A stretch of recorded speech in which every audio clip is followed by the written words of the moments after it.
Tani po formohet një skenë shumë dramatike, ku ka tension, frikë dhe komentime mbi fuqinë dhe karakterin e Claude-it.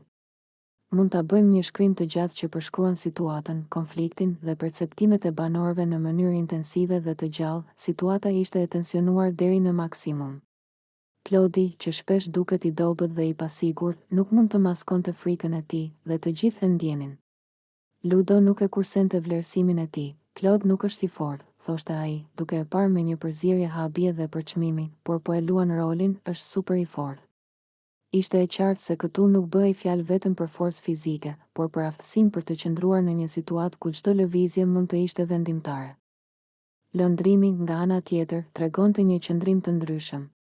Ai ishte i vendosur dhe nuk e fshete agresivitetin e tij. Do t'ia ngul thikën pas shpine, thoshte, një shprehje e dhunës që tregonte se rreziku ishte real dhe tensioni ishte në kulmin e vet. Fjala e tij nuk ishte vetëm një kërcënim simbolik, ishte një reflektim i atmosferës së ngarkuar dhe presionit që ndjenin të gjithë në atë ambient. Alba, duke vëzhguar gjithë këtë situatë, nuk mund të mbante heshtjen.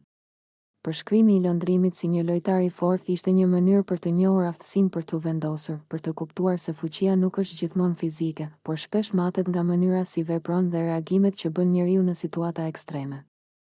Ndërkohë, Claude duke i tensionuar dhe i shqetësuar, duke kuptuar se reputacioni dhe perceptimi i të tjerëve ishte në lojë.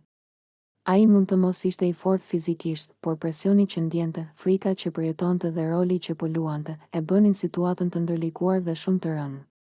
Ludo e vlerësonte këtë forcë të fshehtë, një lloj aftësie që nuk duket në pamje të parë, por që bën diferencën midis atyre që mund të përballojnë presionin dhe atyre që dorëzohen. Atmosfera ishte e ngarkuar me tension, me fjalë të ndjera dhe paralajmërime të heshtura. Çdo vë